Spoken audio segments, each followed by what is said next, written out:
All right, so today we're going to show you how to change the front disc brakes on a 1997 Dodge Dakota. Let's get into it.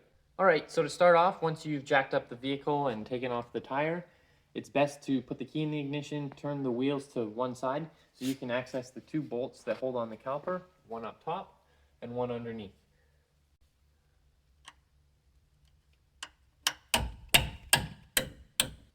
So I've loosened the top and bottom bolt. It's a 7mm Allen wrench. Most of these Dodges of the late 90s and early 2000s run with a 7mm Allen bolt for these pins. It's a tricky one to find, but as long as you have it, it'll be good. That's why mine's marked with orange.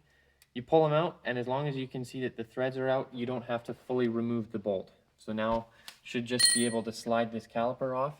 Sometimes it takes a bit of persuasion. So you can hit it or try and pry it out with a screwdriver. So once that's out, now you just don't want to make this tension, so find a spot to hang it, and then I usually like to grab a bungee cord and tie it up so it doesn't fall.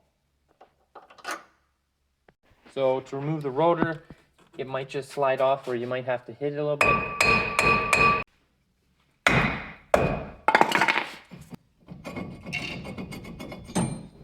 So that one was a little bit tougher to get off than the other side when I did it.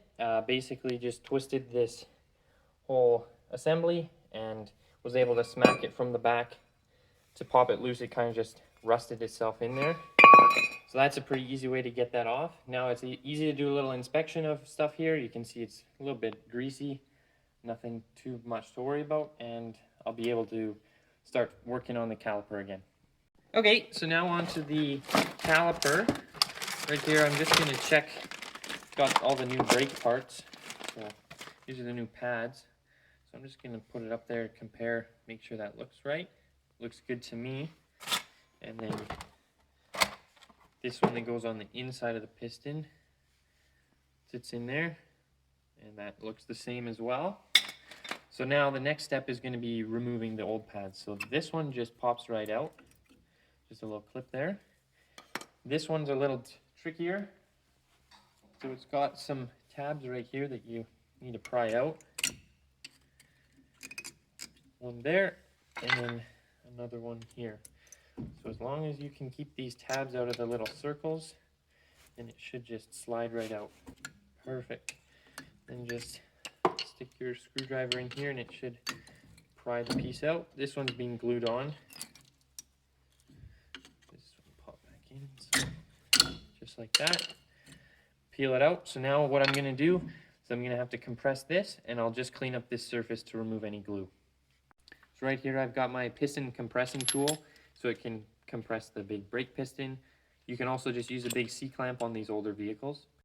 So you just want to slide this setup inside of here.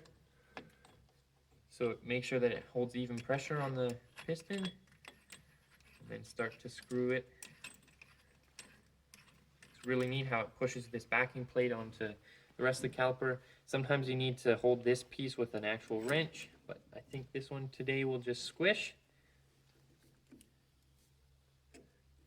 You want to put it so that it ends up flush.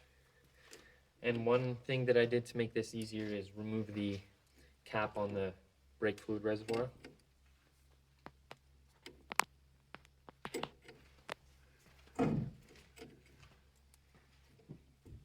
So now that that's flush with the seal, just remove it.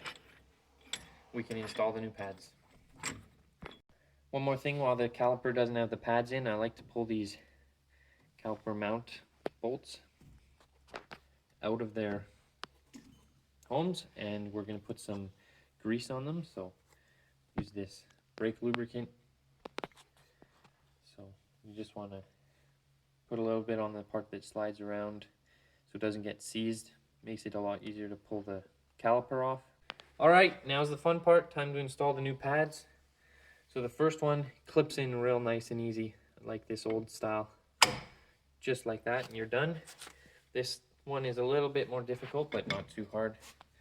You just got to push it with a bit of force to get it up here, and then push and make sure that these little prongs end up in these holes. So you might need a screwdriver to encourage it.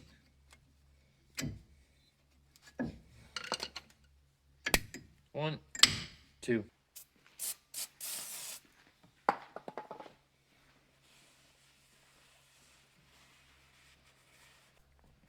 So, you just saw me clean off the rotor with some brake clean. The reason you do that is because from the factory it'll come with some oil on there to preserve it and prevent it from rusting. So you just spray it with some brake clean to make sure that it's a clean surface and the brake pads will grab. So once that's on there, this should just slip right over and that's in place. So you want these two tabs to be touching, top and bottom. So I'll give it a bit of a hit and then we can install the screws. So with these two top tabs aligned, I'm going to put the screw in, hopefully just get it started. And then once it's started, it'll be able to keep these in place and then I can tap the bottom in. Okay, we're done now. So I just finished off tightening the two slide bolts. Everything looks good now. Everything's in place. So to finish up the job, I'm just going to throw the tire back on, lower it to the ground, and torque the lug nuts. Make sure that you put the reservoir cap back on and pump the brakes a few times before driving just to make sure that the pads are grabbing and you'll be good to go. Thanks for watching. Check out some of my other Dodge Dakota videos. They'll be linked.